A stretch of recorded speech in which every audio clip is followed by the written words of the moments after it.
الحمدللہ رب العالمین والصلاة والسلام علی سید المرسلین اما بعد۔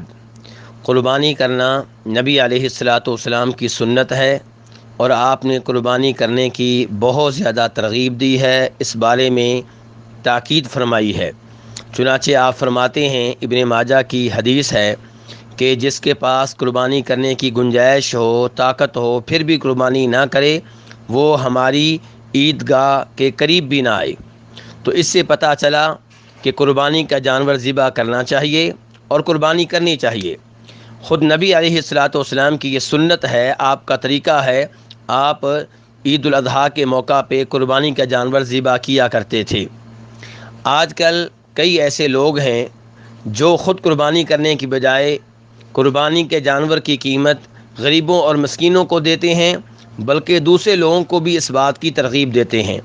یاد رہے کہ یہ عمل درست نہیں ہے، یہ نبی علیہ الصلاۃ والسلام کی سنت سے اعراض ہے، یہ شریعت سے اعراض ہے۔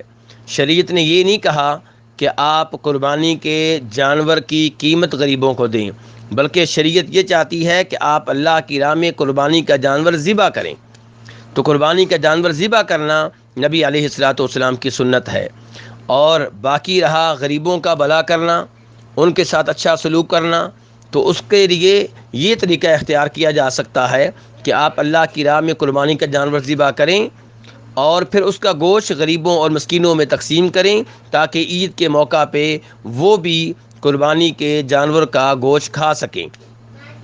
اور غریبوں کی مدد کرنے کا ایک طریقہ یہ بھی ہے کہ آپ قربانی کا جانور ذبح کریں اور اس کے ساتھ ساتھ آپ غریبوں کو اتنے پیسے دیں کہ وہ بھی قربانی کا جانور ذبح کر سکیں۔ لیکن یہ کہ خود آپ قربانی کا جانور ذبح نہ کریں اور اس کی قیمت غریبوں اور مسکینوں کو دے دیں، تو یہ نبی علیہ الصلاۃ والسلام کی شریعت سے اعراض ہے اور یہ درست نہیں ہے، یہ بہت ہی خطرناک سوچ ہے۔ اللہ تبارک و تعالیٰ سے دعا ہے کہ وہ ہمیں نبی علیہ الصلاۃ والسلام کے طریقے پہ چلنے کی توفیق عنایت فرمائے۔ آپ نے فرمایا تھا، فمن رغب عن سنتی فلیس منی، جو میرے طریقے سے اعراض کرے، میری سنت سے اعراض کرے، وہ میرا نہیں ہے۔ اللہ تعالیٰ ہمیں نبی علیہ الصلاۃ والسلام کا سچا پیروکار بننے کی توفیق عنایت فرمائے۔